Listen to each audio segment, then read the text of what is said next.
Okay, I think great. let's call to order here. I was telling Molly last Take your night, seats, like, please. nobody's really missing a beat. And Yeah, that's how I feel. It Seems feels to like be it's pretty seamless. In fact, happy. like Welcome to the meeting, everyone. We'll start with the roll call. Okay, Mr. Bodie, Present? Mrs. Gebhardt, here. Mr. Gousset, is that Mrs. Matney, and Ms. Wassmuth. here. All right, please stand for the Pledge of Allegiance. Make some more tic-tac now. Pledge allegiance to the flag of the United States of America and to the republic for which it stands, one nation, under God, indivisible, with liberty and justice for all.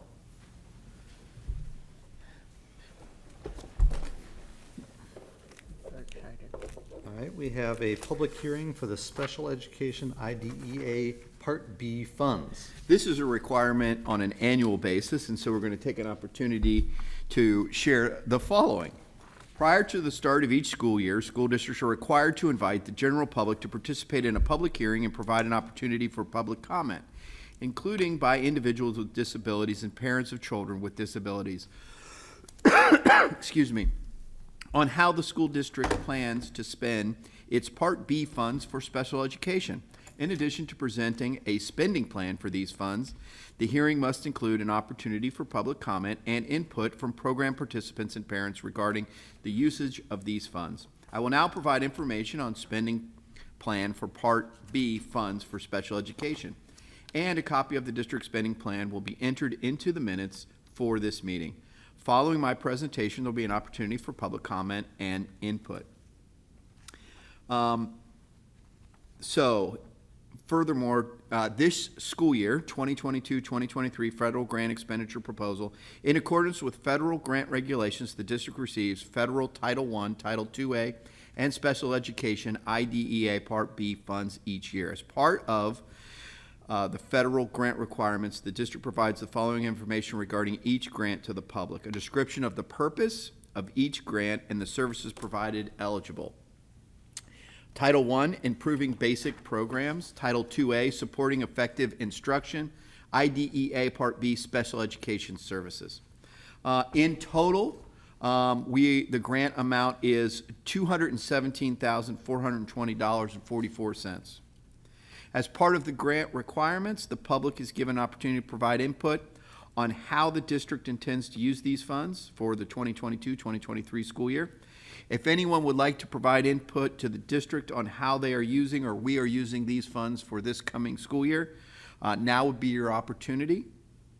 Or we have a brand new person to contact, and that would be one Robert Brown at robert.brown@ghschools.org.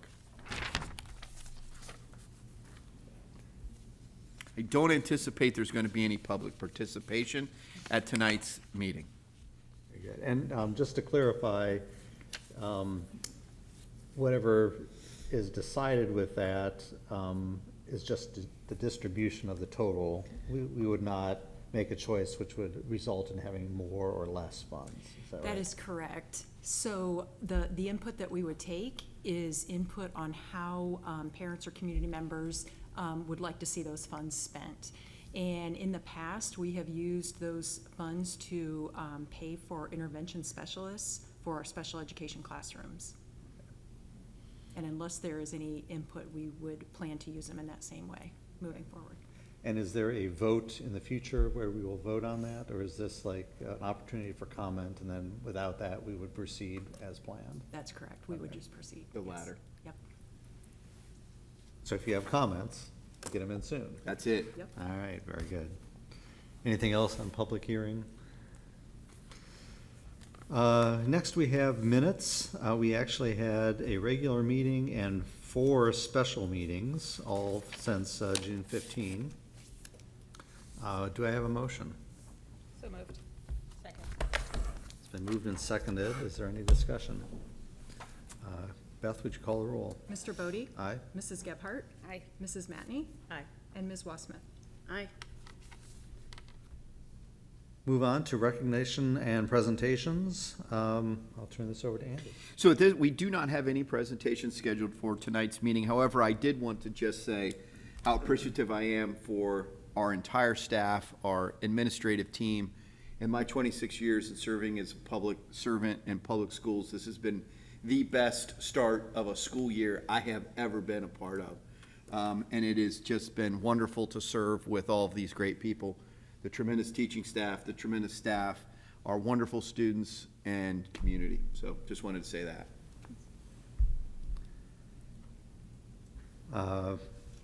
Should we move on to the building and department reports? Unless you want to, I mean, see if there's anyone that wants to speak, but I don't think that Yeah, there is.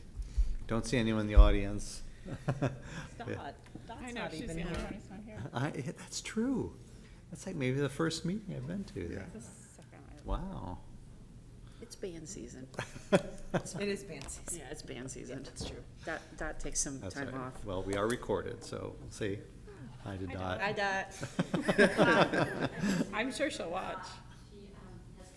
Oh, see, it was a big reason that she wasn't. Oh my gosh, that is You hysterical. tell her we're all like wondering about Tell her. her, watch. We knew something was up. She would be here. spirit. Dot. Yes. She's asking us to sign up for things. All right. We'll try. Go ahead, Andy. Jay? I'm sorry. Did you want to? Real quick, I do just want to mention, thank in particular Angie Olam for her leadership in planning launch. It was a wonderful 2 days. I know that all of our staff found tremendous value, and we certainly reached our intended outcomes. Also want to just mention Linda Teach is the Teacher of the Year, and Patty Haney is the Classified Employee of the Year. Two wonderful people and representatives of Grandview Heights. Want to thank Dot and the PTO for their wonderful support of our teachers as we return to school. And then the final thing is Denise Snowden is a consultant that will be facilitating and re-engaging and rebooting our strategic plan. I know many of you probably have had an opportunity at this point to meet with her. And in the coming months, she will be meeting with student groups, parent groups, community groups, administrative groups, and staff groups. So we're really excited about that process. Great. Now we'll ask Jay to step up. Thank you, welcome. Yeah, we've gotten a lot accomplished since the last board meeting, and, I'll start with the exterior and also, congrats on kicking off another school year. But a part of that was the parking lot turnover, and, thanks to the district and to our team as well for collaborating, because it wasn't always easy, and it was a pretty tight schedule to get that accomplished. I'm glad that we did that. So we've also got a couple of the permanent bike pads installed that will house the bike racks that have been, the bicycles that have been, all over the place last year, hopefully now have a home. So that's good as well. A couple of big accomplishments. If you walk the second floor, the flooring, all of the flooring except for the carpet, which obviously is a little more sensitive, is down, and all the ceiling tiles are dropped, and so we're just gearing towards making the building smaller and collaborating with the furniture vendors and with your move-in goals for that. On the first floor, we're kind of catching up those classroom wings in the administrative areas, so you'll see flooring down now in, I would say, half of the classrooms or studios, and starting to go down in the administrative areas as well. And then right behind you, I don't know if you've poked your head into the high school gym, but the new basketball hoops are installed. The hardwood maple is down, and so it's really starting to come alive in that room. And over the next month, I would say by the time we meet again, we've got about four more weeks. The sanding and the striping and then the sealing process is a long one, but that's where we're at right now. So we're going to start that, in the coming days, and the high school gym will be looking good here in the next month. Other things, going back to the outside, the learning center. So the benches for the learning center, outdoor learning center for the students are poured. They're installed. They look great. And so we'll be doing the concrete pavement to make that. ready for use as well. This week, we'll start to see pavers go down in the main entry to really brighten up the front entrance. So a lot of good things coming. I didn't mention the auditorium, but if you've been in there or not in the past week, the feature wall, the wood paneling, and the LED strip lighting that's integrated with that feature wall is going in, and it looks amazing. So it's gonna be awesome when it's done, and we're on the way there. And we're kind of working our way down and back towards us, and so the part of the building that's coming on last will be the locker room areas and then the music areas. But again, drywall's sanded in there, paint's coming, ceilings are coming, and so we're just it's part of the progress that we're working our way that way, so feel really good about that. When we look downstream, we look long-term, it's the 24th of August today, November 28th is 3 months from now, and so it's amazing that we're right here, and so we're extremely focused, we're extremely engaged. We've already talked to the vendors that are going to be moving in furniture and how we can put together a plan that doesn't seem chaotic, for all that the district and staff have to do on that quick turnover. So those are things that we're focusing on, and I feel really good about where the team's mind's at to deliver that for you come November. Yeah. That's pretty much it. I probably left out some stuff because we've done quite a bit over there, but I'd be happy to field any questions. Jay, could you just talk a minute? It's also the 1-year anniversary of this building opening up, and I know that. Oh, wow. There's been, we had some talk in core team about some tidying up of loose ends there, and just, could you talk a little bit about how it's weathered the year and anything that's outstanding with this? Yeah, absolutely. I'm going to probably go off on a little tangent here, but just stop me if I'm going over. Andy's been really cool about letting us take some other districts through to just see what the space looks like. And from their experience and from their lens of an educator, the wear and tear of this facility, they've given nothing but compliments. So kudos to, Perkins Will and Moody Nolan for their selection of material and their selection of furniture. But from that standpoint, the way it's holding up is really well. This past weekend we had some heavy storms, and the high school area, obviously we're still under construction, we're still chasing a couple of things down, but as far as what Jim and team have told us, from an envelope and a weather standpoint, we're holding up really well. And then a service that we do every project is you typically have a 12-month warranty, and so at the 11-month mark, we'll, right when the project finishes, we'll throw out a calendar invite for 11 months from then, which was back in July.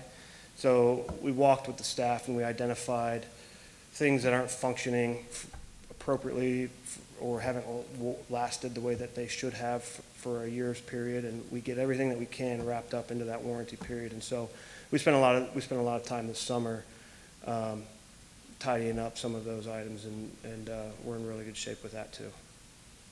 I think, there's two things that also come to my mind. One are, I think we're still waiting on some general use lockers, I think, or covers for lockers in this building, or no? Yes, no, you're Not a large sum, but You're I think absolutely right. Just so you all know. There are 46, I believe, lockers that are still not here from the first phase when we're at the 1-year mark. And then secondly, I think there is a bench or benches in the locker room of the middle school that also maybe we're waiting on. Yeah, that's correct. I mean, just so you know. Yeah, it took Since a you had while. Supply issues. Yeah, supply issues. We had some of those, and we waited all this time to get them, and when they came in, some of the AD accessibility benches aren't right.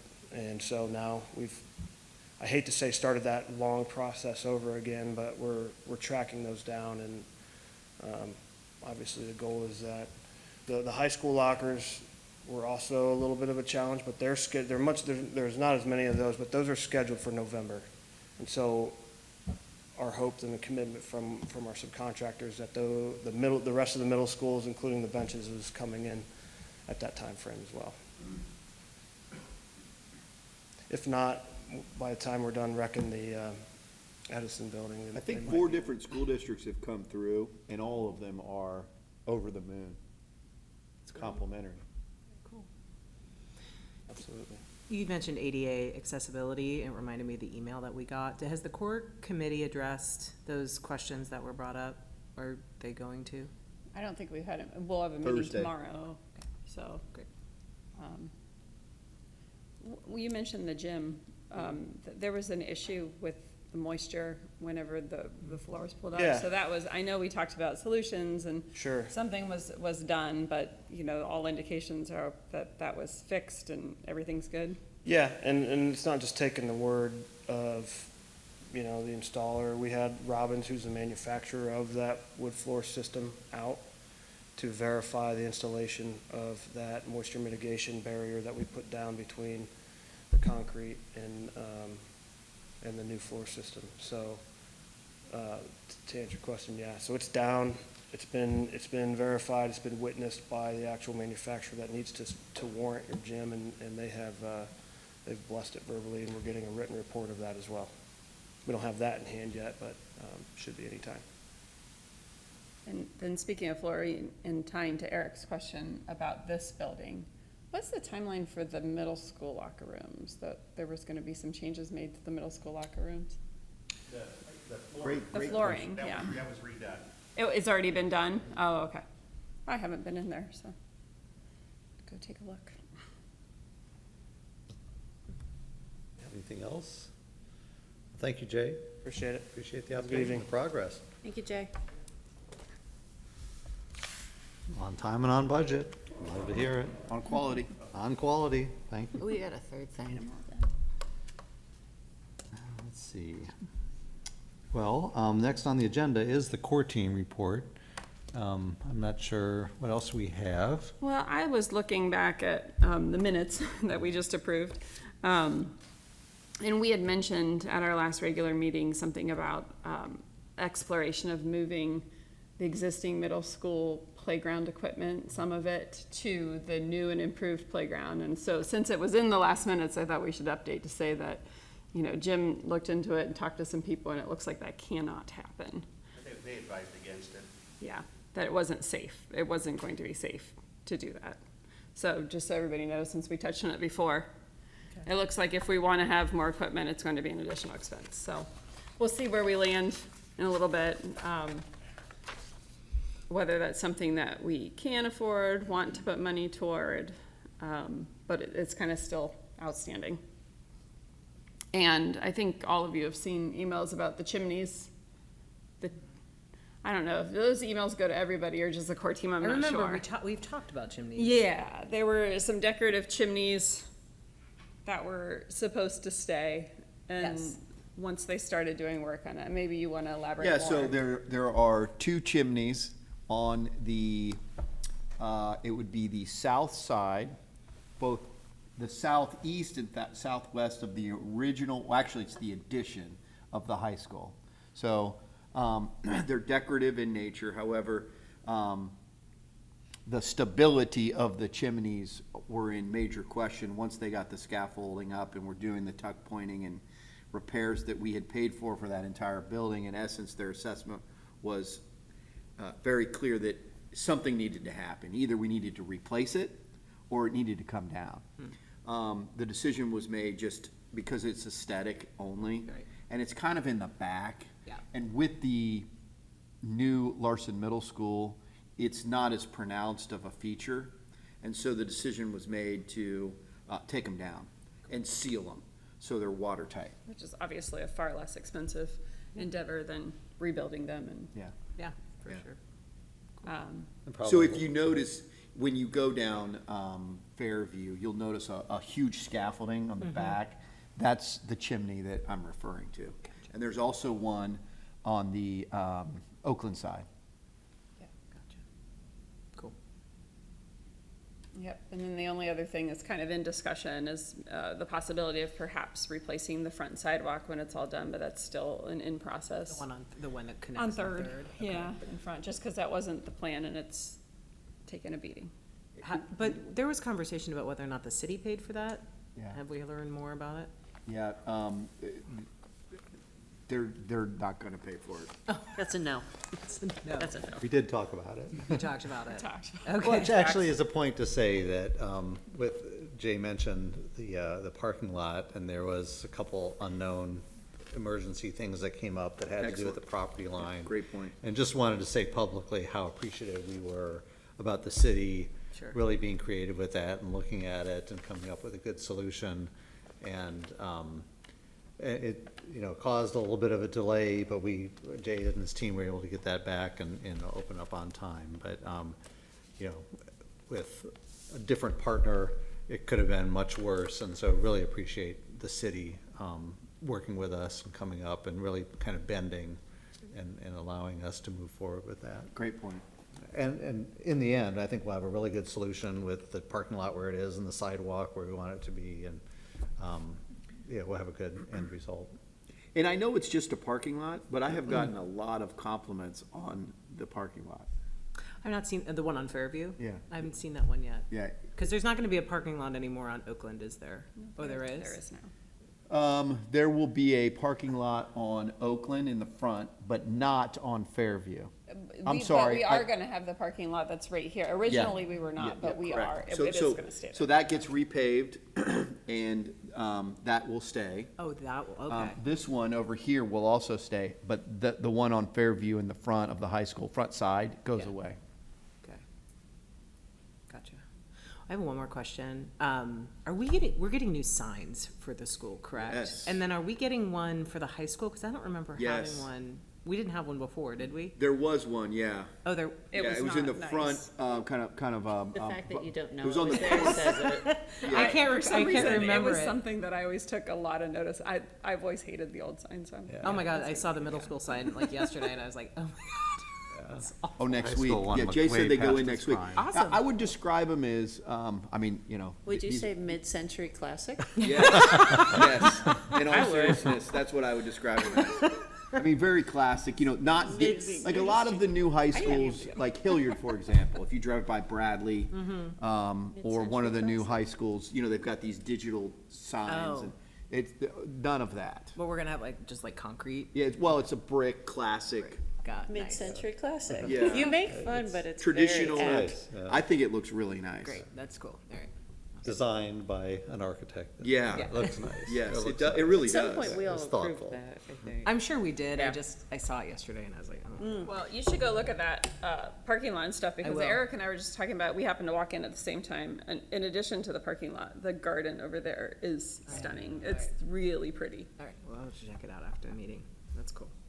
Yeah, and thanks, Jim, for your role in that garden and your team. Foster. And please, on the way out, stop by there and pick cherry tomatoes. There are so many Seriously. there, especially the little yellow ones. Phenomenal. Seriously. Done, yeah, no problem. Very good. Anything else on construction before we move on? Well, let's move on then. So we have the board policy and procedure. So we skipped over the continuous improvement plan 7. Was that intentional, or? Yeah, so, no, typically we do building reports on the continuous improvement plan. Yeah. And so the objectives, you don't need me to tell you, but in essence, on a monthly basis, the administrators report out tangible examples of our stated objectives. I gave them a pass, or we didn't do it for this meeting. It's the only time this entire year that you won't get the building reports that are very much aligned to the continuous improvement. So we just put continuous improvement plan down there. something else? Just starting a new school year. It's not a big deal. It's fine. I just wanted to draw attention to the absence of, no, I'm just kidding. I was that kind of. You're on fire tonight, Mrs. Gephardt. All right, does the policy committee have a report? Only to say that the August PDQ has not been dropped yet or released. And the policies to vote are the final reading. Then we move on to curriculum and instruction, the teaching and learning committee report.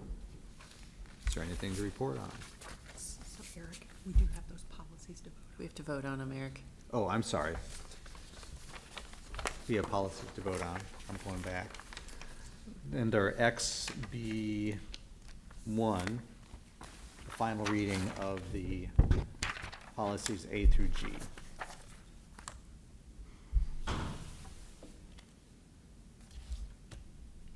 Do I have a motion? So moved. Second.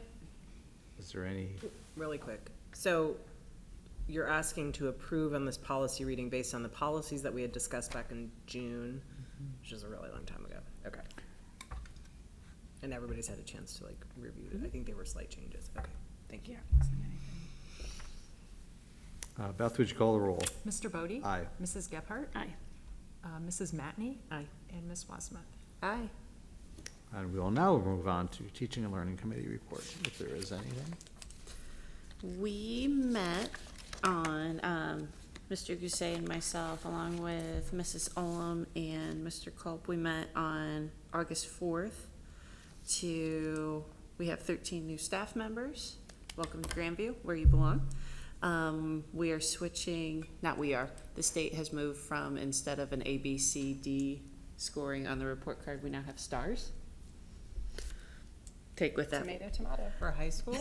For the state reporting Oh, for the sorry. for the Okay. district, yes. Confused, okay. So instead of giving an A, you would get 5 stars. Oh, Mrs. Olam will be giving a state Yeah. grade card report update to the board in October. okay, great. That's just kind of in case you see that we're a 5-star rated school. I don't know.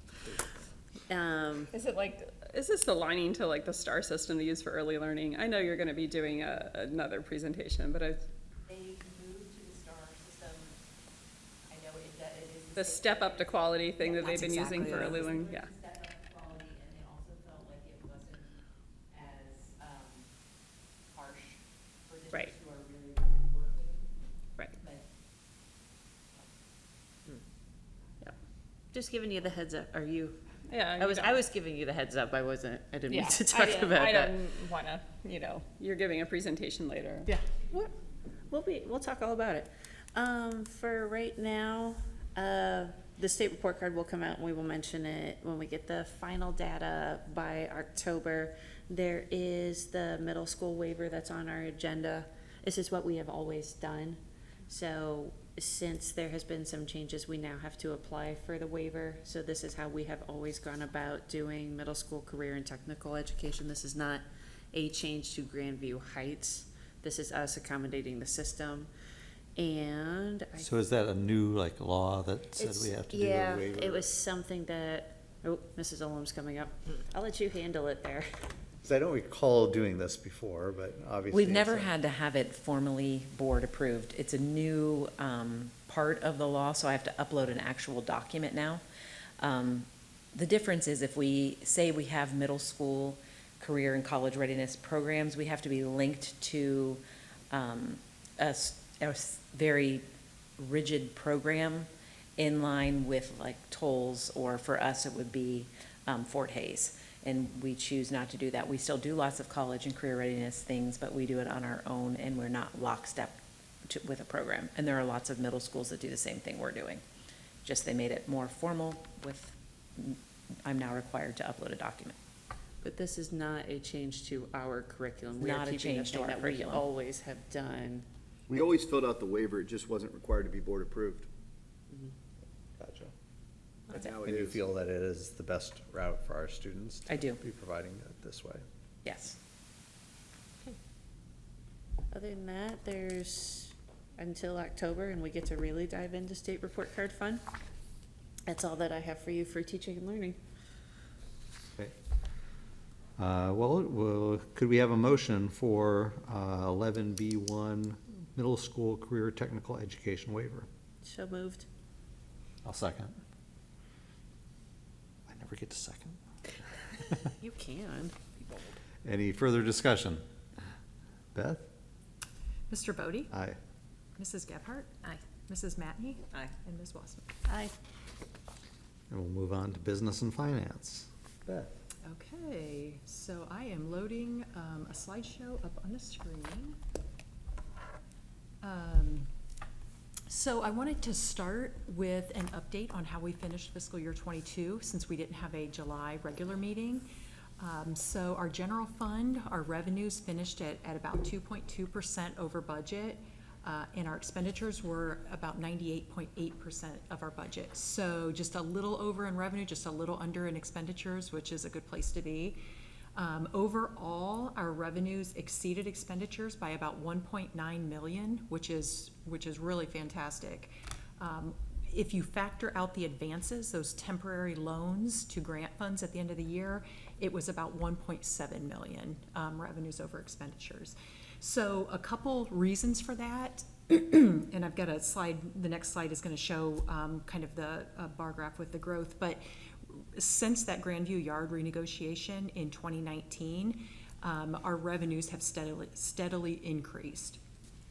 The ESSER money that we have had over the last couple years has also made a pretty significant impact on our general fund for the good. That has been available to, which typically is not the case, but ESSER funds have been available to supplant or replace what we have previously paid for with local dollars, and that is typically prohibited with grant money. So that's an exception with this coronavirus relief funding. And then for fiscal year 22, we did not have to subsidize the food service fund because of the federal subsidy with the free meals. So financially, our food service fund is in the best position it's ever been in. So those are a few of the factors that led to us being, finishing the year how we did.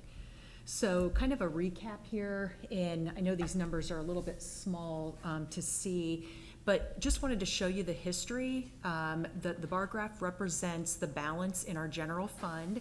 The kind of light blue section at the bottom is the unreserved fund balance.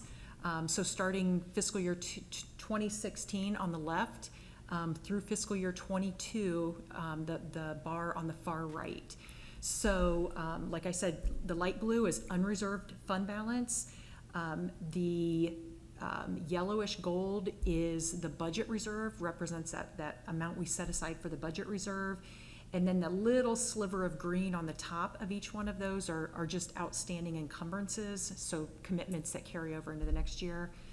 And then starting in 2019, you'll see that dark blue section, and that is when we started using that Grandview Yard revenue to set aside to help with debt service retirement. So, you can see the trend over the last, 6 years, and it's a really good position to be in. We have done very well financially. Again, that the renegotiation of the Grandview Yard TIF, the first full year that was in place was fiscal year 20. So it went in for calendar year 19. So half of fiscal year 19, we saw a bump. Where it really, had the full effect was fiscal year 20, and you can see that the growth there for these last 3 years. So all in all, to say we finished fiscal year 22 in a very good financial position. So just wanted to share that again, since we didn't have the July meeting. Did talk a little bit about it in our finance committee meeting recently as well.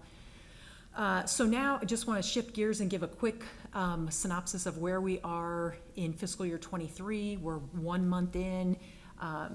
We are almost identical to where we were a year ago, 1 month in, and where we would expect to be. So we have started requesting tax advances.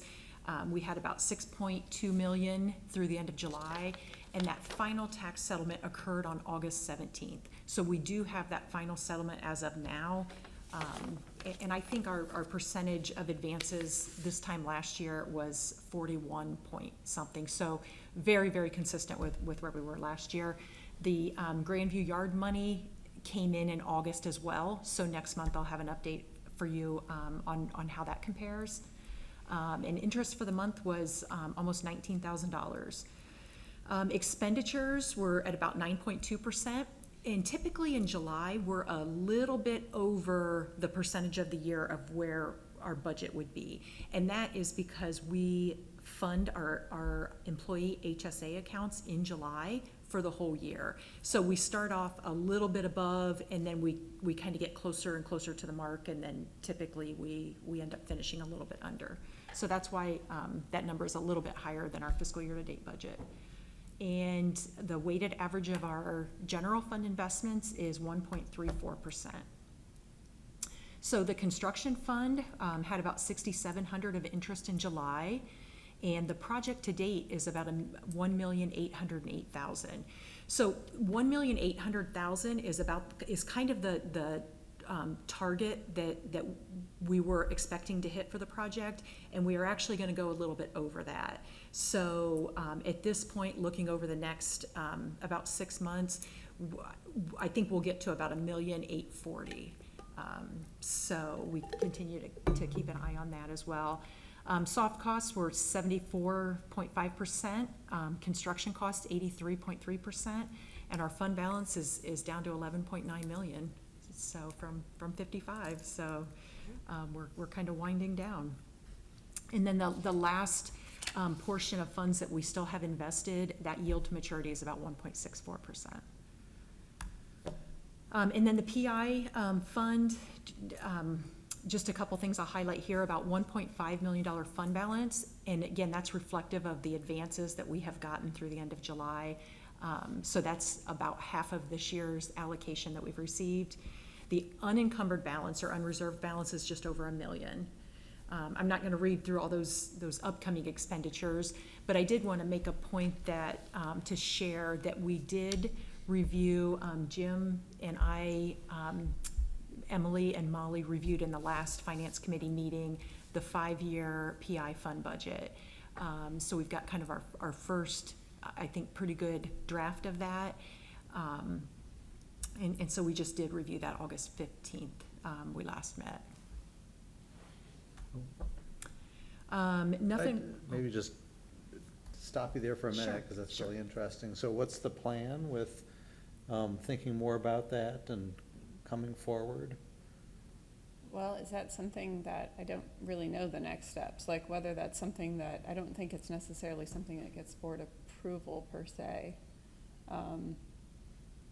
So I can certainly share that document with all 5 board members, just for additional feedback.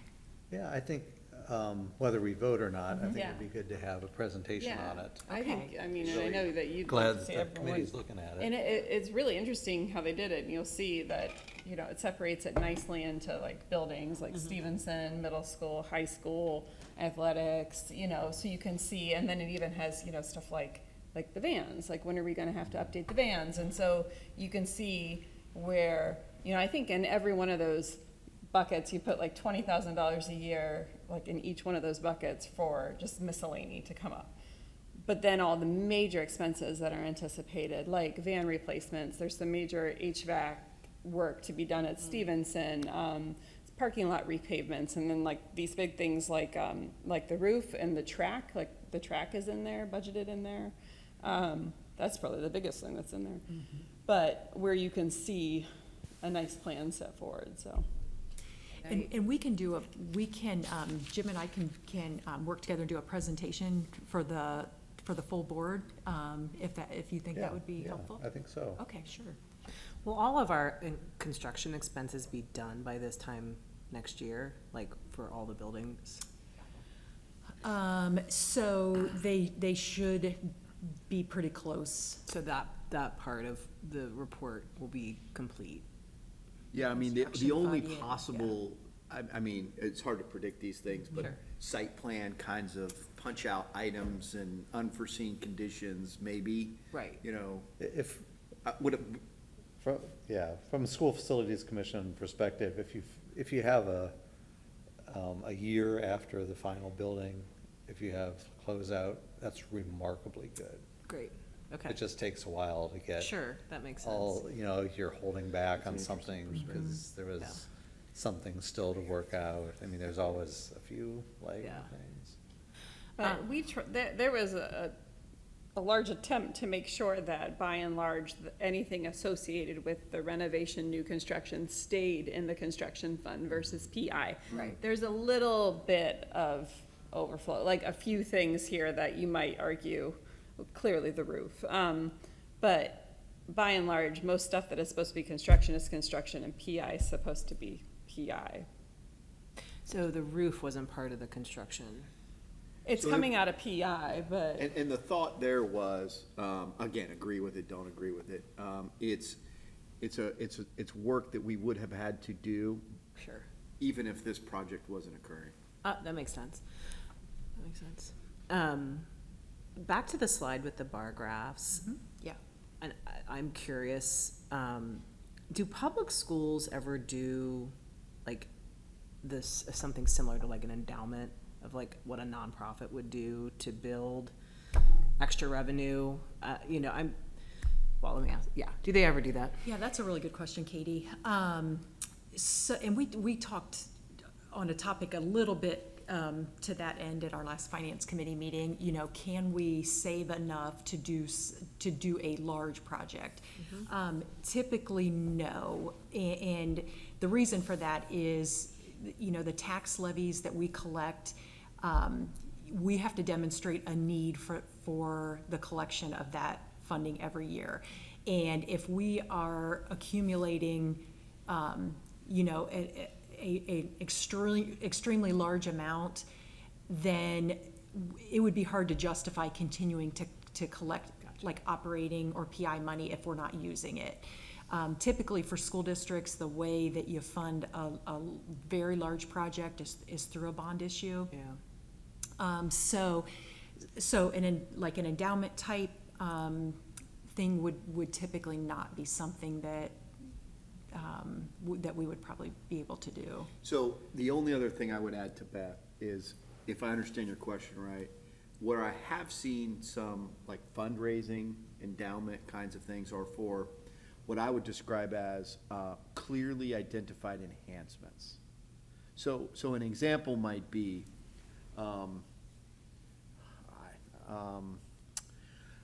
you want to create, you want fancier, you want to add to this room an additional 5 couches. Yeah. That could come out of an endowment. Right. So it isn't that what you have isn't great, but you want to just take it up to a level of, you know, over the top kind of thing. Yeah. That's typically where I've seen it. You know, this was a topic. I mean, sorry, I'm going down a rabbit hole here. This was a topic discussed pretty extensively at our financial committee. I don't know if, I know you two sat on it and it was a long time ago, but in essence, oh goodness, who was the attorney? Becky Prince-Horn. Becky Prince-Horn. From Brooker. So part of what we were discussing pretty intensely was this idea of, should we have a goal of raising $3 million to offset what we were gonna ask? Yeah. You know, $55 million. And she, as the attorney, strongly advised against it. And the reason being is that she has been a part of many public school districts where they've committed to that. And they hire architects, builders, and they go to build a building for $55 million, and they had a goal of raising $3 million. Well, they only raised $500,000. Yeah. Yeah. And now, and no, to no one's fault, but now what do you do? Right. Where if you pass a bond issue at what you need, it's guaranteed. Yeah. Katie, I mean, were you thinking more of the endowment in the sense of having a corpus put aside that's gonna have? I was thinking, I don't want to wait to put a levy on the ballot to, you know, between Stevenson and the athletic complex, like, it's a lot, it's just not the right time, but there's things that need to be done, and so my fundraising mind was just working. Now, to have an endowment so the endowment I had in mind wouldn't be able to generate $3 million in, you know, interest in the beginning, you know, especially not with those numbers yet, but, just, it would be nice to maybe have a cushion, like a safety net of some sort, and maybe those could be used for scholarships or whatever the need might be, but it was more about, I don't want to Yeah, I wait for a do think levy. the board has some really interesting, I mean, finance guy, but to me, it's interesting, of, you know, choices to make and direction that we can go in thinking about, you know, if we have, between the PI fund, between our balance that we have in the general fund, and thinking about the AEP money that's gonna come in, which has its own timing and variability Yeah. and risk and all that. And then, you know, even if we have some money left over from the original construction fund, piecing all that together. Yeah. And thinking about, okay, what can we do with what's available and what's the timing of that versus going out and asking for additional funds. Because clearly, we will have some availability to do some things. And it's kind of new territory. I mean, you know, in the Yeah. past, traditionally, there's the operating fund and the PI fund, and the PI fund, you use all of it, right? And, you know, it's been actually overtaxed. And again, I think the outlook for that is a little bit different than what it has been. But then we had these big lumps of Stevenson and athletics. So to me, it's just really interesting for us over the next, I don't know, I mean, I'll say year to really be thinking about how all those fit together. I'd be curious to see how much that money is too, because with the PI fund that's gonna happen, are we gonna have fewer expenses because of the buildings that we've got? I mean, we're not worried about, hopefully, like the HVAC, like we were in Edison, and so I would think those costs would be down. Not that we should take whatever To the some difference measure, of money is, absolutely. but I would, you know, there'll Yeah. be some things we won't have to spend on. Yeah, I think so. I mean, I think also, though, one of our goals, our collective, is to maintain our new buildings at a very high level. Right. You know, I'll give you an example. We painted this building pretty intensely this summer. It's a year old, but it did need painted. Yeah. You know, and so, you know, there's just an example of a maintenance. And so I think one of our goals is to keep up with that, and it does require expenditures. You know, again, as evidenced by our athletic master plan and corresponding, you know, first take at potential costs, there's a delta there between our PI and Right. the need. Right. That's just athletics. You take that to Stevenson, I don't know, I'll say 7 years ago, we had a master plan for Stevenson that was in or around deferred maintenance of, I don't want to speak publicly because I can't remember, it's been a while since I've looked at it, but you know, it was in double digits $1 million. And so there's clearly a delta there. Right. Also. Right. Before we get way far in the rabbit hole, Beth, were you done with your report? Oh, no, I interrupted her. So. No, that's She okay. hadn't We were gotten talking last about the slide. PI, Okay. that 5-year budget and plan that we talked about in the finance committee meeting. And just some questions, I think, and discussion on that. Okay. So, yeah, Jim and I will work together and put something together to share that with the whole board.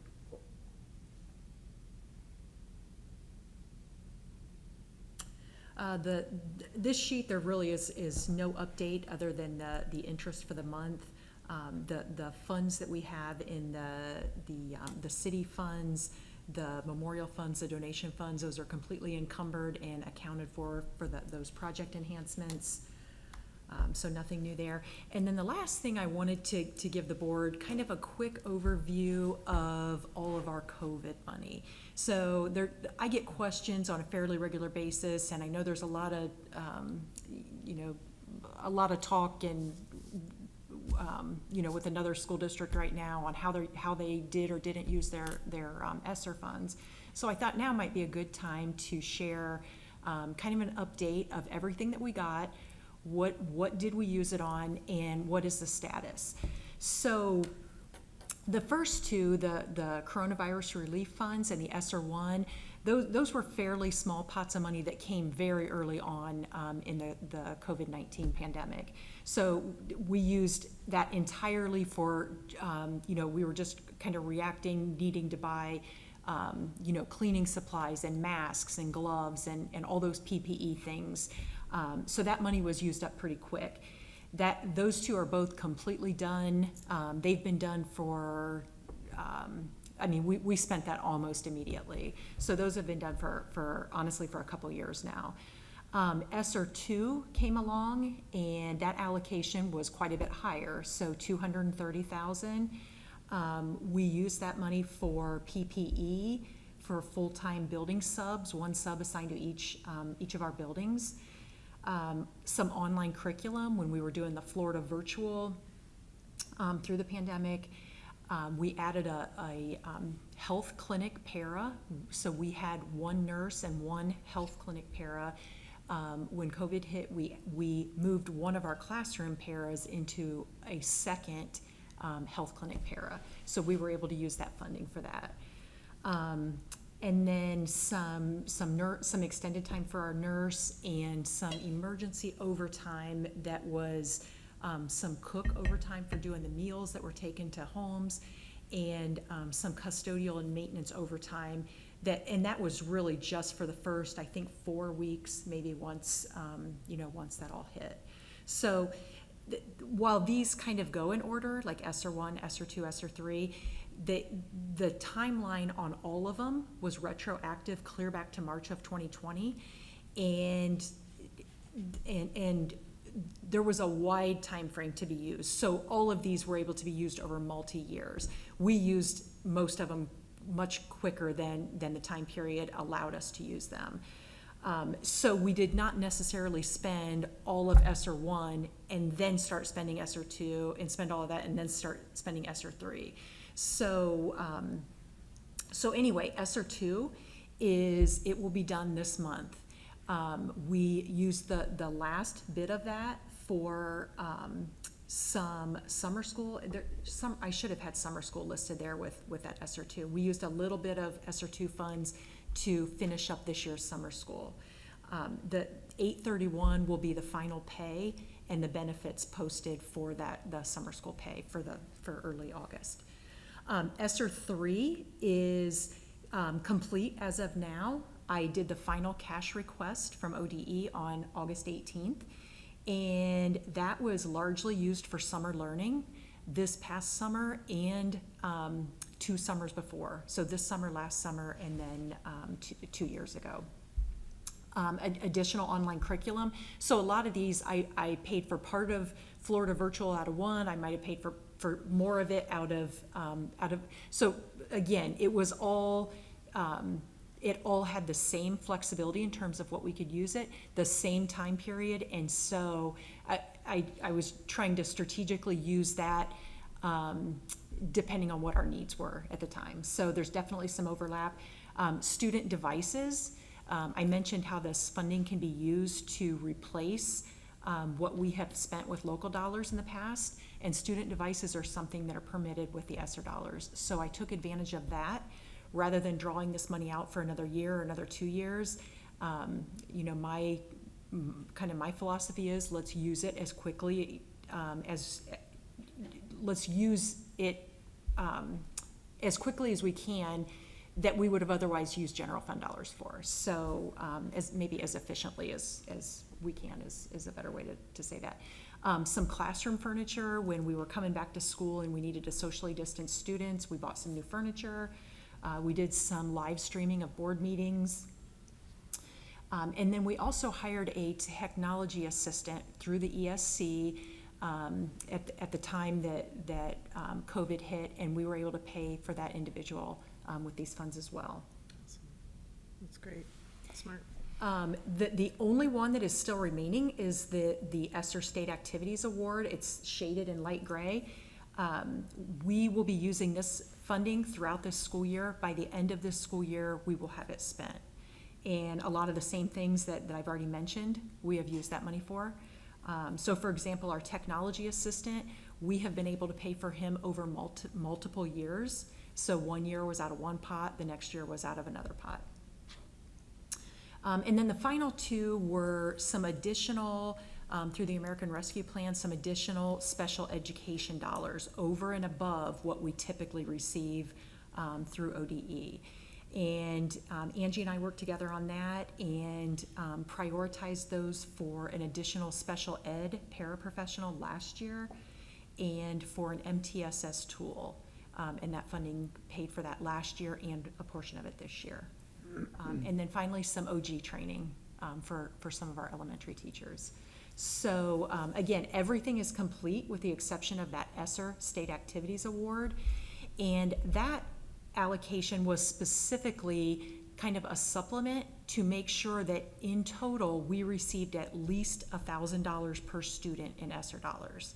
So that was kind of a plug number and kind of a surprise, in fact, early this spring that we did not know that we were getting that. So anyway, that's just kind of a high-level overview of how we use those funds, how we prioritize them.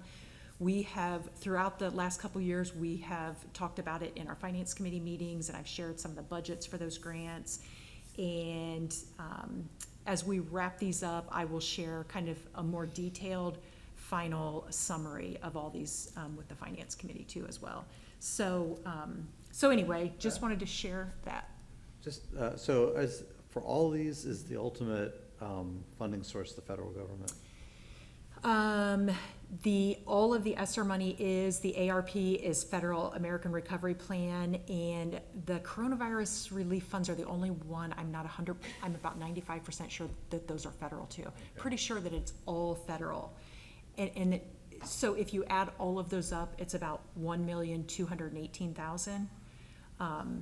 So the other point, just to make is we have had this extra funding over the last couple years that we have been able to, like I said, strategically use to save some local dollars. And so, moving forward, we're winding down. And so we'll certainly, in our next 5-year forecast update,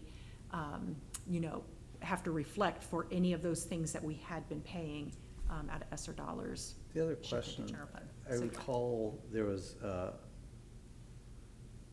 like some money that was unspent, and I wanna say it was with the auditor's office, and then they were making that available to school districts locally, and some districts are turning it down. Does this ring a bell? Yes. And it Was it through wasn't a the big health amount. depart- I remember it being like 30,000 or 40,000, Was it but through the health department, Andy? I think it had some strings attached to it too. It did. You had to sign, it's foggy, but you're right, yes. I remember us There was some, thinking about it. there and- was a perceived, I think, I used the word perceived intentionally, because I don't know that it was overly binding. But there was a perceived, if you took this money, then you were on the hook to, require masks, for example, for the next year, or something along those lines. So a lot of districts just didn't take it at the time. Yeah, I remember us taking it, and so I didn't know if that was like a part of, a subsection of one of these, or. So we did not take that I money. don't. We did not. I can't remember. Yeah, we did not, for sure. okay. Yeah. All right. Okay. Yeah, It was I a- remember that too, though. Okay. You're right. I think I it was remember all, it was like discussing a kerfuffle over nothing, And really. I think, yeah, and I mean, I feel like the money was even less than what you Oh, it could've been quoted. even Yeah, I smaller. think it was a pretty I mean, small. I certain, the thing, but the it was bigger okay. district you were, the more you got. And my sense was, it was at a time where, politics and divisiveness was at its height. And, this somehow or another, was a lightning rod for some. It may have been the Department of Health. Yeah, I think it was the think health it It was department. the auditor, but I Yeah. think it was the health. Yeah. We're good though. And I think as I recall and am reflecting as we're thinking, and this has been a while ago, I think it had a lot to do with public schools, districts, contact tracing, and absorbing the workload to contact trace. That's exactly. And so the health department, because some well, as evidenced by what Beth said, we did hire an additional health aide. Now, I have no agenda here, but in a general way, per student, even before we hired the health aide, we were well-staffed. However, we did hire an additional health aide, and so we were uniquely positioned to contact trace. You take that to like a Dublin or a Hilliard or Columbus City, it's just not scalable, that workload. So they ended up having to hire a lot more people to do it. And so this was Ohio Department of Health's, I use the word token, that's probably not the right word, but financial thing of saying, hey, thank you all for doing this. We recognize that typically in a pandemic, ODH would do the contact tracing. Public schools were doing it all because they were overwhelmed. And so it was their thinking that this would be helpful. That was how it was explained, now that I'm thinking about it. more than you probably even care to know, right? That was a lot of my life right there. Yeah. Well, I was just curious about all of these expenditures. What of those things that we took on during COVID, I think primarily would be staff, although maybe a few other things, had we never done before COVID, we started doing during COVID and are continuing as things have returned by and large to normal. You know, and Yeah. like the full-time building subs, for example, we still have them, don't we? And we don't. Well, yeah, we do. So during the height of COVID, we quite candidly had a full-time building sub and 2 district subs that reported here. And Every day. Every day. Every And single our day. fill rate was, well, for Grandview, wasn't as high as it needed to be. We were still way better than pretty much everywhere. So we do have building subs this year. And when we made that decision, I didn't know how things were gonna go this year. And so, you know, and that's helpful in a normal year, oftentimes. I mean, you know, districts do that anyway. And I do think that's valuable. You know, we also, at the time, did a floater custodian, which was an ad. Cleaning was obviously critical. Added a nurse, our clinic aide at EILMS. And that one was moved from a classroom. Yeah, so it was aide, absorbed. You know, in other words, we took a existing para, special ed para, and put them in that position. So the technology position would be, to answer your question, would be one that we added and that we are keeping. And the health clinic para, we are keeping that para in the health clinic, at least through this year. Yeah. So those are the 2 staffing things that come to mind. Yeah, because we used most of this money for other For than staff. one-time expenses. Well, Yeah. and I know, I don't mean this critically, I'm just curious, like, what were things that we sort of approached as if this is for COVID, but as time has gone on, for various reasons, we've decided that we wanted to continue it.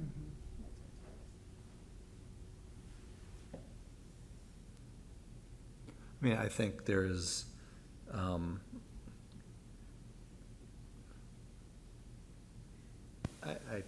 please don't take this as an opinion about anything, but at least a question of some of the summer things, of whether, you know, there's a special need for it to do catch-up for students that, you know, when we had buildings shut down and such, but obviously there's, even in normal times, there'd be some value to that, and we always had some level of summer class, so I think, in my mind anyway, there's a question that we should think about going into next summer.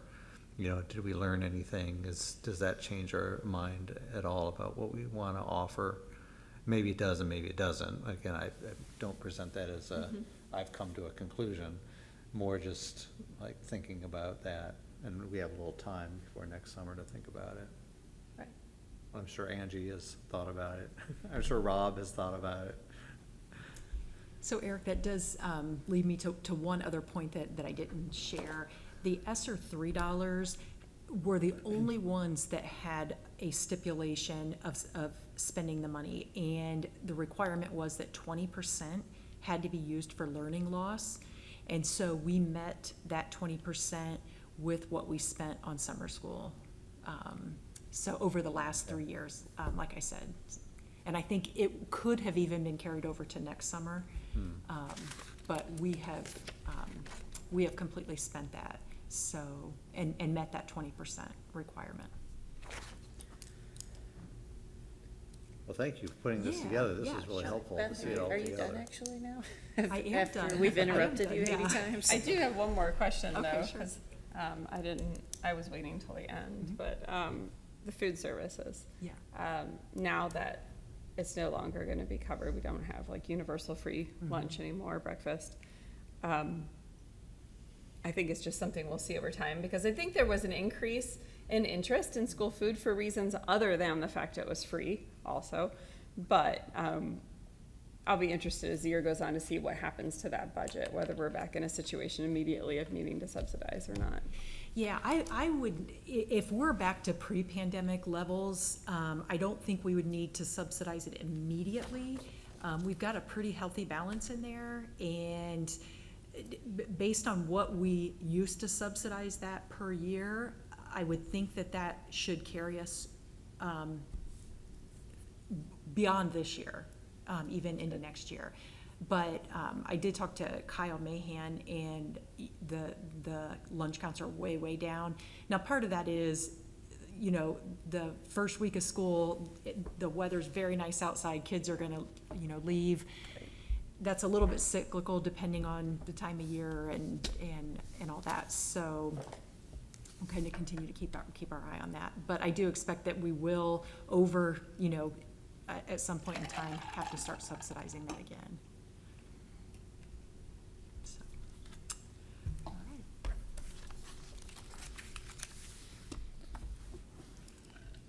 Well, beyond Beth's presentation, does the finance committee have a report? Well, I mean, she's so thorough, but, so I was gonna just mention I don't know if you want to go. I was like, you got a list No, right there, I've got yeah, papers, we before I can do came, it. I made a list, the PI budget, which we're gonna talk about more. That was the big one. Kids Club, which I think she updated, there was a slight decrease in the fund balance, but that was expected and not to be of concern. Oh, I know what I wanted to say, which was not specific to the finance committee, but it is finance related. I met with a couple members of city council this week to discuss their upcoming bond issue. So, you know, they just wanted to get, you know, I wouldn't be surprised if they start reaching out to you guys too, that they want to discuss their expected, well, it's going to be on the ballot, November 8th, $25 million bond issue for a new city services building.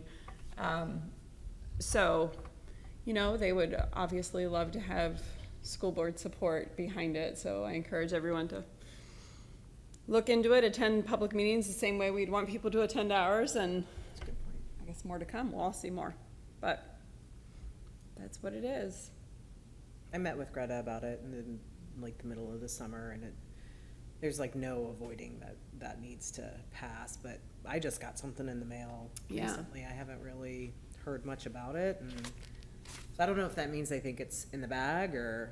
I don't think so. No, I don't get that impression. I met with, it was Emily Keeler and I Ryan haven't been Edwards. talking about it a lot. Yeah, no, I think they're just now gearing up for it. I don't think it's intentionally part of their strategy. That wasn't the impression I got anyway. But they have a PAC set up and they have the city. So I got 2 mailings, one from each of those. And they're gonna have, just like we did, they're gonna have tours of the building so you can see the old building. They're gonna have community meeting to discuss. I know they're gonna look to do, just like Greta did with her campaign, those like, you know, neighborhood things where like one person hosts an event at their house so that their neighbors can come and get information. I think I'm gonna do one for them. They asked if I would. And, but yeah, they're just trying to, and you know full well that building has far outlived its useful life, and it is not up to date with current practices for fire and police, and you know, our police and fire deserve more, so. Because they are very reliable and they're very helpful to the schools too. I would say just to finish up and not to prolong the longest part of this, I wanted to thank Jim Buffer and Beth Collier for the work on the 5-year PI, how we're gonna do it. It was, I've looked at it since, and because I wanted to sit with it and see if there was anything. There isn't anything that I could think even in my wildest dreams, but it was very proactive, and it's gonna be very beneficial as we move forward over the next 5 years with what are our facilities wants and needs. It was very great that it was a very good document to sit and look at, and Emily hit everything. It was like, Beth does everything amazingly as always. So that's it for, I think, Finance Committee. Well, we actually have quite a few agenda items to vote on, so let's at least put it on the table to begin with. Under Business and Finance C, we actually have C1 through all the way down to Is it 21? 21 to approve. So let's start, and would there be a motion on that? So moved. Second. Okay. I did have a couple questions. Well, I really just want to draw attention to C2. Not a question, but it's just something, the few years I've been on school board that we do each year, and I just think it's really amazing that our school district can waive school and athletic fees for the whole district. I think it's wonderful we do it, and I just don't want it to be minimized because it's such a great thing. It's a great point. Do we publicize this at all? Yeah. I think we could do better. Yeah. I think it is such a unique thing. Believe me, and it's real money. Yeah, I mean, it's real like. What is it for an AP class to take the test? Is it Well, $115? I mean, it could be thousands per Uh-huh. year for AP courses, depending on your taking it, and athletics, I mean, it could be thousands also. I think some of the I speak story- from yeah. experience on Yeah. both accounts. Yeah. A parent No with no 3 kids. exaggeration. No, you're right. Yeah, I Um, mean, thousands. And I don't think, to Katie's point, I know I've said it, people don't understand that this is not Yeah. something It that is, districts Yeah, I it do. know is people don't even not, realize it it is happens. not typical. Yeah. Well, and it just And the other started thing like Grandview 5 does- years ago or something recent. Since I was on the Yeah, board. Yeah. 6 years we- ago. we- The other thing Grandview does really, really well, in addition to, is not just waiving the pay to play, but I don't know of a sport where there isn't an additional $300 to $500 to $600 fee on top of the pay to play for, sweatpants, 3 t-shirts, 3 shorts, 2 hoodies. Soccer socks? And by the way, shoes, I'm not kidding. No, you're not. No, you're not. Yeah. Well, I think this could be a really good story for the district to tell It the is. community, like how much It's a- I agree. families have saved Yeah. as a result of this. To couple with, getting rid of kindergarten tuition. Yeah, that's what I was thinking. Right. I was just saying, this is the first year of is It's this a- the first or second Yes, year? It's a First. great, it is First a year of great kindergartners. story. Yeah. Second, Second. so we did that Kindergarten last year. tuition. Yeah. So no kindergarten tuition, and what about first graders? And No, I was and just- athletic pay to The play. first graders Yeah, would have been I the mean- first one, because we, Well, because there was with COVID, there was a little bit of a, There was people 2 weren't being years, charged because yeah. the school was so, Yeah. start, stop, but, and then. we just- voted on it in the old, library. Library. So this will, Brotherhood of the this Recess, year I can is tell you. will be the 4th year of no kindergarten tuition, this 22-23. But So we only had- voted on it a couple years ago because it was like. We voted on it a little over a year ago Right. Yeah. for 21-22. And then 22-23 will be the second year based on the board vote of waiving it. The 2 years prior were because students weren't in school full-time the whole year, so we didn't charge, we waived it temporarily. I know we did do, I'm next to positive. One of my This Week articles as superintendent was about this. About kindergarten. But it was like 2 years ago, but I think Yeah. it would be good to, When does the Recycle next that. financial prospectus come out? October. Yeah, that's what she Oh. Is it drafted? I'm gonna be working on it soon. We might be writing it for you. Well, Or at you've least given giving me you At least giving you some great ideas, asides. yeah, some great ideas, yeah, for sure. So one thing that I just wanted to give you guys a quick explanation for is item number 13, the athletic master planning. There's a resolution here to increase the reimbursable expenses associated with that project by $8,000. So Bricker is who drafted the resolution. They drafted our original contract documents. And so that's what you'll see under number 13.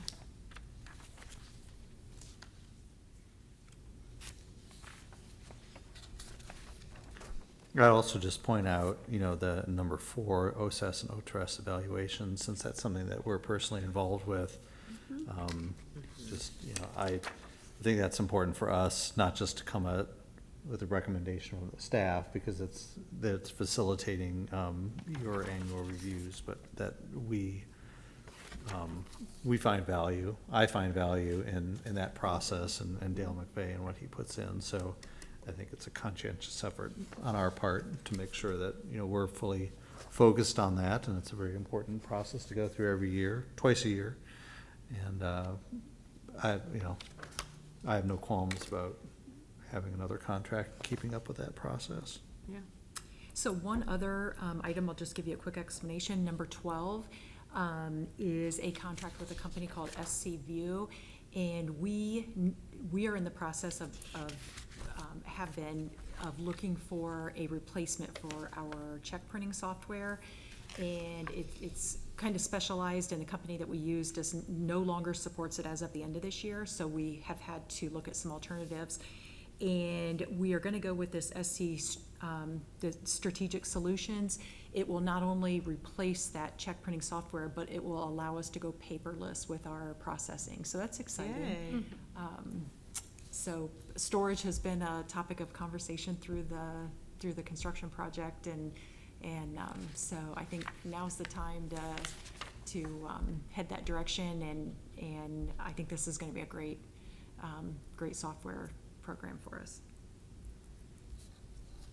Does anyone here, maybe Angie, know much about, I was just curious about this Peter Kahn Poet Educator. Is this a new thing that's been done before? Do you know? And Bethany Black, I think, was she, yeah.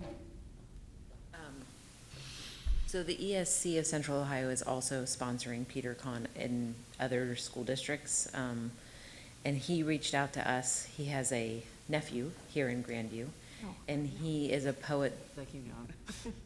He's a poet and teacher from Chicago who's moved to Grandview, and he worked with the poet that we brought last year. And he's going to do an in-residence all year with our entire English department. So every child in the high school will have an opportunity. And the other schools that they're working in, they're larger schools, so it's just like one grade level that gets the opportunity. So he'll work with them on reading and interpreting poetry and writing poetry, and then they'll have the opportunity for an in-school poetry slam, and then they'll have the opportunity for a poetry slam with the other schools that are participating, and then the opportunity, if they want to participate in state and national poetry slams. So our entire English department is on board. And it was funny because I went to look for Kevin and Bethany, and they were looking for me, and we met in the hallway. I'm like, I have an idea. And they're like, well, we have an idea. And I was like, well, you guys can go first. And they're like, we met with Peter Kahn, and we would like to do this. And I was like, I met with Peter Kahn, and I would like to do this. So it worked out really well, and they're very excited, and I think it's going to be a great experience for our kids. That's We awesome. touched upon this, or we talked at length about it in our June Teaching and Learning Committee, and we touched upon it at the board meeting where it was, we have something coming, it's gonna be great, but I'm glad that you got to speak about it a little bit more thoroughly. And then the other thing is that the ESC is sponsoring the lead teacher, which is Bethany. It is a ton of outside work. It's like a part-time job, and they are going to pay Bethany's scope of work for that portion of the job, which I think is great. Yeah, yeah, I've heard of this uncle. He's famous in some circles. Peter Kahn. Well, he'll be famous here now. Griffin's uncle. Yeah. See, you need a sixth grader, you get it. Yeah. What is Eagle Wings? Wings, they use The fly. academy. You want to talk about it, Rob? This is on, We are having a lot of community participation. It is a specialized program for students in special education that, it's a least restrictive environment for students with significant needs. Yeah, they work on a lot of like behavior type stuff, small group, it's some one-on-one stuff and like some one-on-three. It's a smaller environment with the goal of getting back to the public school of their home. Okay, so it's a That's the child goal. not from our district. No, from our district. Okay. That we pay for them to go there because they have such a specialized unit that Oh, we just don't we have send them here. to Yeah. Eagle Wing. Yeah, Okay, yeah. gotcha. We send them there and then, with the goal of them coming back. So that happens frequently, Okay. where they come back. Quick question. I don't want to take us down a rabbit hole, but this just made me think. You can sit. Sure. Yeah, well, or you don't, whatever. Okay, we can talk. Okay. This is random, but it just made me think about this as when the board approves additional funding, we're in a really strong cash position. There was an article published a couple of weeks ago about the connection between like your friends and how children in lower income schools do better when they're connected to friends who from like a middle upper class, like the understanding and the education and the knowing that you don't necessarily know in inner city school districts or in poverty families, you would learn like how to apply for a job, how to apply for an internship, the importance of thinking about college and the exposure. Would we ever as a school consider, like, as a board, approving the payment for a child from another district, like as part of the lottery that we do? Like, there's a lottery, right? Where, I'm gonna back up a little bit. There's a lottery where you can attend Grandview, but you have to pay $10,000 in order to go here, like if you lived in the Short North or something like that. Yeah, That's so that's there- open enrollment, not a lottery, Yeah, right? so we do have open enrollment, it's not a Okay. lottery. Sorry. And it's on a case-by-case basis, and you do pay full freight. Okay, So by full freight, I don't know, 15 It's grand a probably year. close to 15 grand. okay. How is that calculated? Do you know offhand? I forget. It's, Is it an average? ODE calculates it based on, I think, our expenditures per pupil. So, yeah. And when I say a case-by-case basis, it is, it's in our board policy that, haven't looked at it a little bit, but it's something along the lines of, you know, there will be a process to determine whether or not we will accept any student who doesn't live in our district. Gotcha. And so in essence, that process is usually the school counselor at the building at which the student would attend, the principal, and depending upon who the student is, Rob Brown. Okay. And then there's a decision made, typically at that level, sometimes I'm consulted, depending upon the case. So it isn't a guarantee that we'll accept tuition-paying students. You know, let me give another example. So the 5th grade class is a large class. I think they're up to like 109-ish, 111-ish. You know, so taking a student in that grade, even if they're willing to pay tuition, in my judgment, might not be the best decision for our district. That makes a lot of sense. How many children do we have now that have been accepted? So I would say over the last 5 to 7 years, we've averaged 1, maybe. There's been years where we've had 2. There may have been a year where we didn't have any. I think we have 1 this year. Okay. We don't get, interestingly, I mean, we don't get a lot of requests. I know someone who did it once, and the reason they did it was because they were living in a house across the street from DK Diner and Oh. actively seeking to buy a house in Grandview. Sure. And it was like a child in kindergarten. It was like, this is supposed to be really, really temporary, but we want her to start in kindergarten because we plan to buy a house there. And they did, and now Yeah. they're part of the district. So, Yeah. like, that was the circumstance That is there. typically what it Okay. is. Yeah. You know, on occasion, you know, you'll get a case where there's, you know, there's a, you know, not to be dramatic, but like a major life event, situation, crisis at the school at which they attend. And so the parents and kid are looking for a change. Sure. You know, so that usually happens, you know, like in December or January, February kind of thing. Right. You know, we'll get that request, also. Okay. We also have kids that are foster care, things like that, that would attend our school, even though it's not, like, Then they're That's considered. under like the definition of district of Yeah, they live residence. there, yeah. so that would be one of It's those real that, complicated. Yeah, right, it does get complicated from there.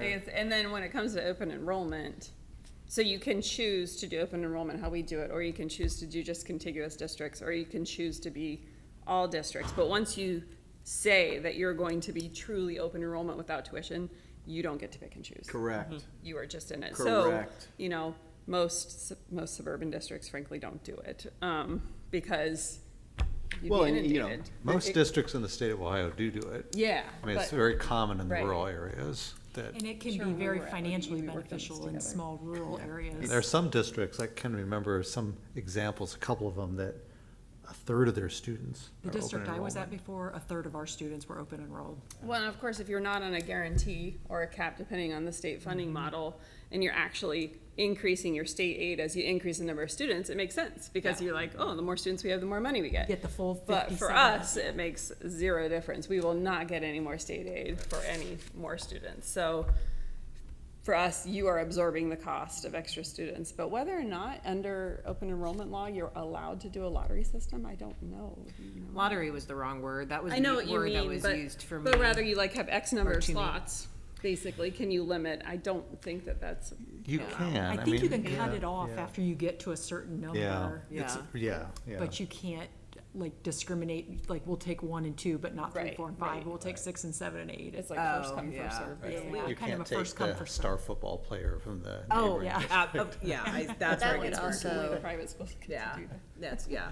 Well, I was just curious, and I just wonder, and apologies for derailing this discussion, but, you know, we've had so many discussions around diversity, and in my conversation with Denise, we talked a lot about just that, and exposing the bubble, and Yeah.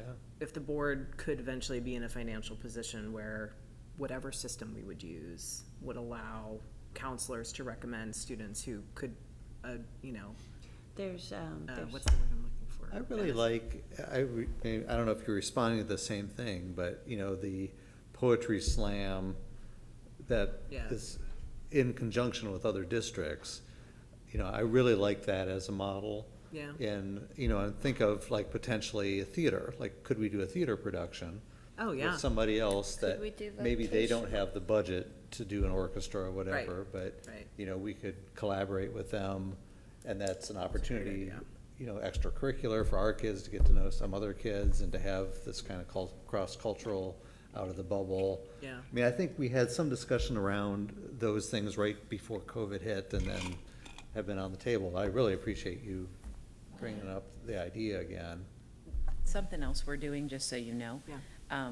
We're doing PeterCon, which gives us some interconnectivity, but we're also, Bethany and Kevin we brought Erase the Space here for our professional development day.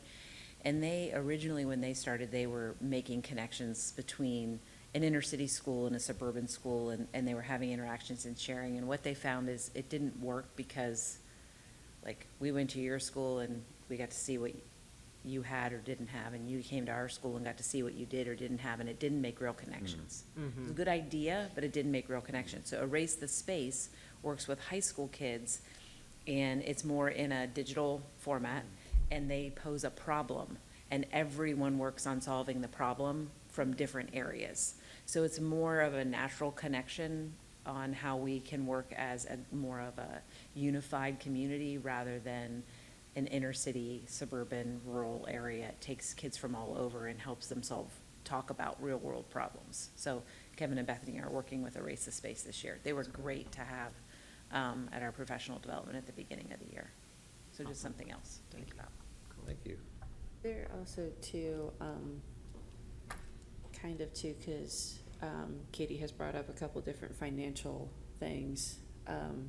I sit on the financial committee. We're allowed to sub out, like, if I don't want to, not if I don't want, I treasure my time with you always, but would it be beneficial maybe me to swap out, you to swap in, cause there, like how you fund public versus private and lottery, and there's some things that as like we come up and go. Sure, It's yeah. open offer. Okay, yeah.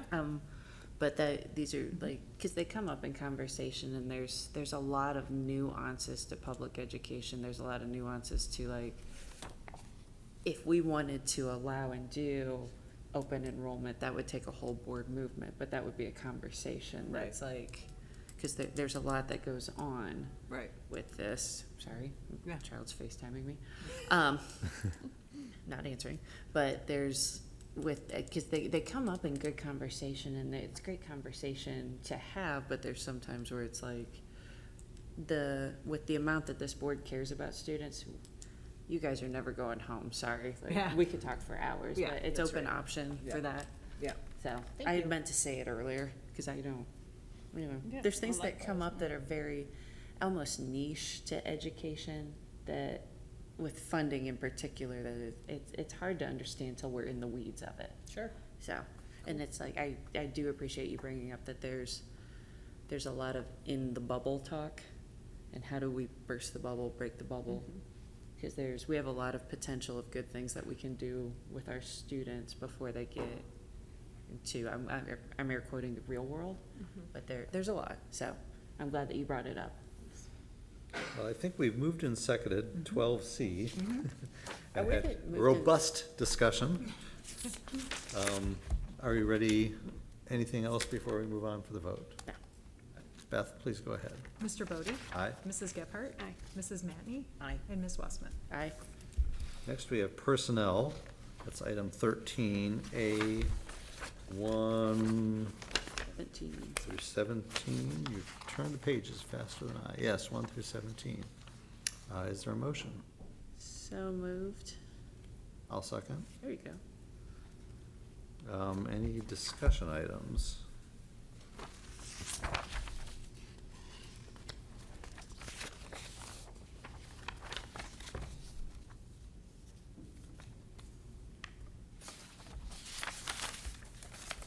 Nope, I think we're good on Do discussion. you know if the Kids Club was able to complete their staff to start the year? I know they had trouble in the last year filling all the positions. Yeah, and the transition from summer kids club to school year kids club is a challenge too, because a lot of the staff for summer are students that go back to school. So I know I know staffing has been, particularly challenging, and I know there's been a lot of turnover and a lot of new staff. I think she is in a good position as of now. But it's very typical this time of year for a lot of coming and going. I think she still has to fill maybe 1 or 2 spots, but, you know, she's getting it done. Yeah, Good, good. Not a crisis. No. not a crisis. That's yeah. good, that's good.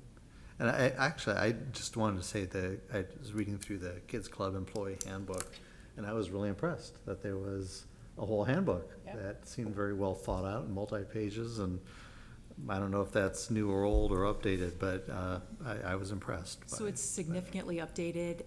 Amy and Christina Brannon, our Human Resources Coordinator, have been working very, very closely on that, working a little bit with our attorneys on certain aspects of it, and I know they put in a lot of time and work on it. It shows. So, yeah. That's good. All right, go ahead, Beth, and call the roll. Mr. Bodie? Aye. Mrs. Gephardt? Aye. Mrs. Matney? Aye. And Ms. Wasmuth? Aye.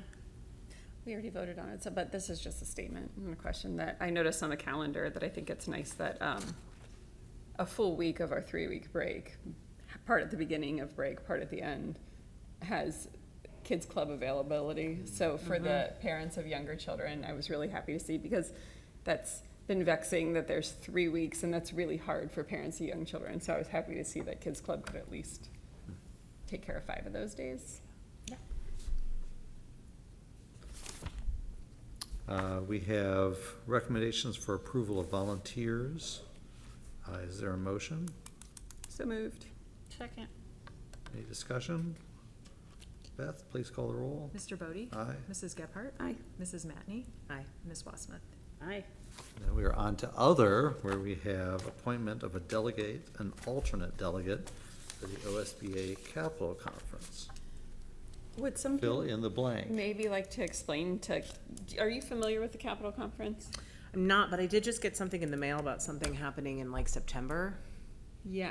Is that the same thing? November. No, this is November, but there's another one, there's a coffee from like 5:30 and like Lisa This is like a Hinkleman is whole- speaking, so I Yeah. would go to that. I just, yeah, well, you certainly can, but I just thought you might want to get a rundown on what the Capitol Conference is, because I don't think we really talked about it last year, what it is. I was already familiar with it because I'd attended as an ODE staff member at one point in time, but Do you want to take it, Emily? you go ahead, because you've been our delegate for several years. I was like, you were on a roll. I wasn't gonna stop you. So what they have, so if you are appointed as the delegate or alternative delegate, the big portion of it is that they have their annual business meeting in which they vote on the OSBA legislative platform. So it's everything from the how much we get paid to do we let trans students compete in athletics. It's the whole gamut of things, and they voted up, they voted down. I hope you're familiar with Robert's rules, that type of stuff. I always find it fascinating.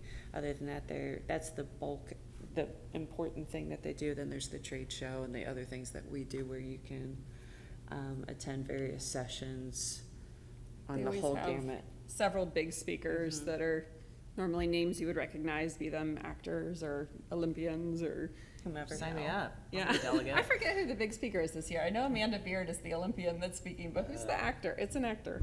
There was Patricia. Oh, she was Everybody Loves Yeah, who Raymond. is the actor? I can't, No, it was Patricia Heaton was last Patricia year. Heaton was last year. from Everybody Loves Raymond, but I forget who it's a guy this time. It is. I did register. I looked at it, but I can't remember. Yeah. I did register all of you for it already, so Oh, great. you will be getting information Oh, good. directly. You can attend it It- without it's- having it to is- be the delegate. It is Oh, the, okay, it is good. it is like the Ohio Board of Education Association, that think tank that guides and serves as a resource for any questions any board member will have, and this is their annual conference. Yeah. You'll Well, get I would like to go. you'll get like they have a big book that'll tell you there's breakout sessions, lots of interesting topics. Yeah. It's the guy who was the dad on Footloose. What's his name? Oh my gosh. The dad from Footloose. What's his face? No, Kevin Bacon. No, it's Is the The preacher. He plays the preacher. and he's had like John Lithgow. John. I am there. I am there. John Lithgow. Yeah. That's the Katie, you speaker don't this have year. to be delegate to go there. And you don't have to although be if the you wanna be delegate to go. delegate. You're going. No, you don't I have was to. not the Just so you delegate, know. and I go anyway. So, because it's during, Just so you it starts know, on a yeah, Sunday yeah. night and goes Yeah, it's like a Monday, It's like a Tuesday. Monday, Tuesday, 8 to It's at 5. the, It says the 13th, Convention. which is a Sunday. It starts like Sunday. Yeah. I've never gone on Yeah, Sunday. I've yeah. only gone Monday, Tuesday, and it's at the convention center. Monday, Tuesday. I think. I am so there. Yeah. Oh my gosh. So we've Chris, decided- that's like Chris's So we've favorite decided that Kevin I wanna go Doucet to is learn gonna be the too, delegate? but- Yeah, because I was just gonna say, I'm gonna go ahead and not be delegate I can unless. be. I'll be the. I thought you liked being delegate. I do like being delegate, but I've done it a lot. Oh, okay. Well, that's good. You know what you're doing. I know.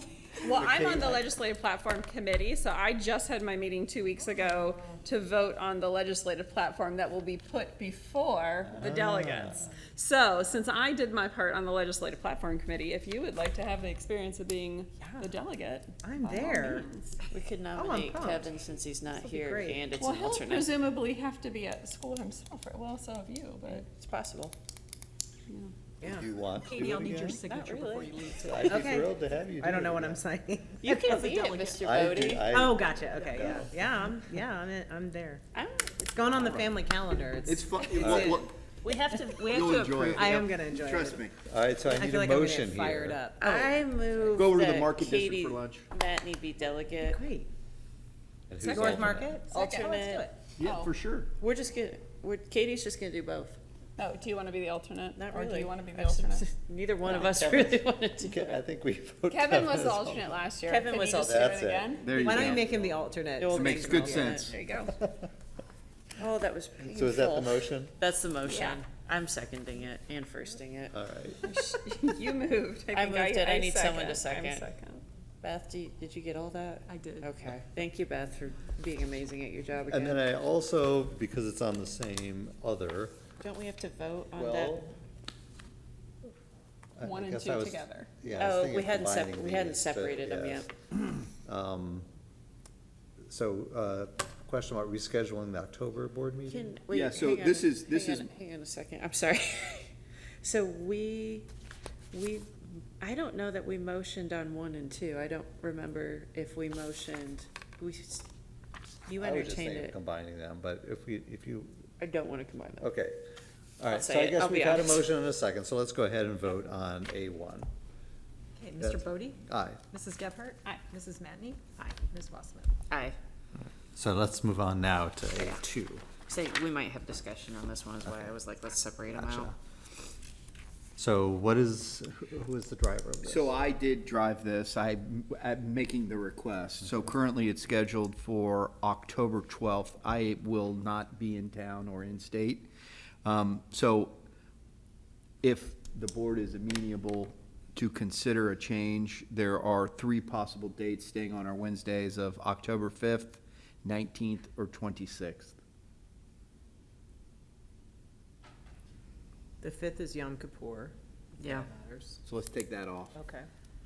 So then that leaves the 19th or the 26th. What if Those are both parent-teacher conferences at the middle school. However, I mean, it's always hard to know what your kids' I- teachers are gonna choose to do, but. Right. May I ask too, though, and I appreciate Andy bringing this to our attention, but I think what we're having is it's the domino. So if you move this, you move that. Yep. I think we all make our best effort to do here. That being said, things come up, get sick, you have to go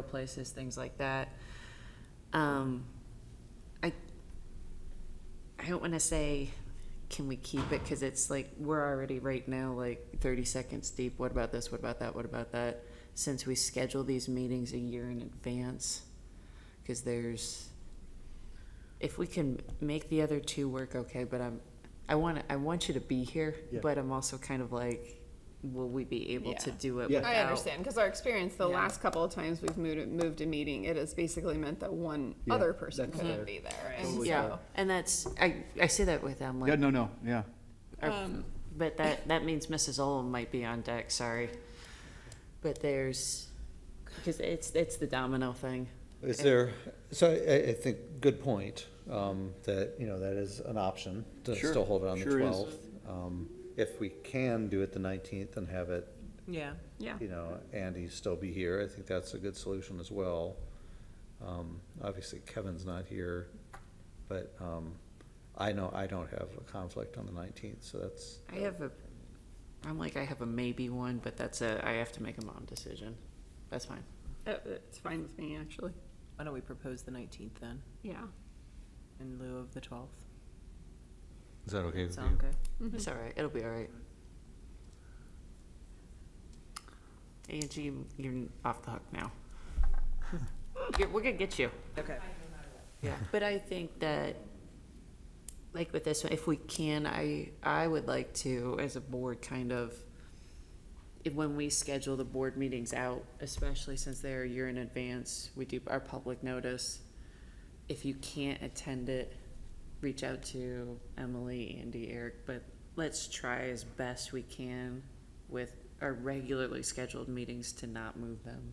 Because we get into the dominoes and we've committed a year in advance. I think that's, as public servants, it would be now I don't want to say our due diligence, but I would like to Yeah. keep I that understand. without moving it around. Yep. Then with the understanding that life happens and Yeah. if you And there have are to do times that things, we have to miss, yeah, yeah. if we have to miss, we have to miss. Sounds good. So there is a motion. I will move, to move for this one consideration, reschedule the October meeting from the 12th to the 19th. Is there a second? Oops. Second. Beth, would you call the roll? Mr. Bodie? Aye. Mrs. Gephardt? Aye. Mrs. Matney? Aye. And Ms. Wassman? Aye. And I don't think we have any items for executive session. Anything else that we need to discuss before we end? Great, thank you, everyone. Well, Do we motion to adjourn? adjourn. Do we have to motion to adjourn? Motion? Otherwise, we're just in a meeting until the next meeting. All right, We could just hang Yeah, out with we'll- cats. I'm awaiting a motion. So moved. Come on. Second. Beth? Mr. Bodie? Aye. Mrs. Gephardt? Aye. Mrs. Matney? Aye. And Ms. Wassman? Aye. You got that back. I was like, we can do it.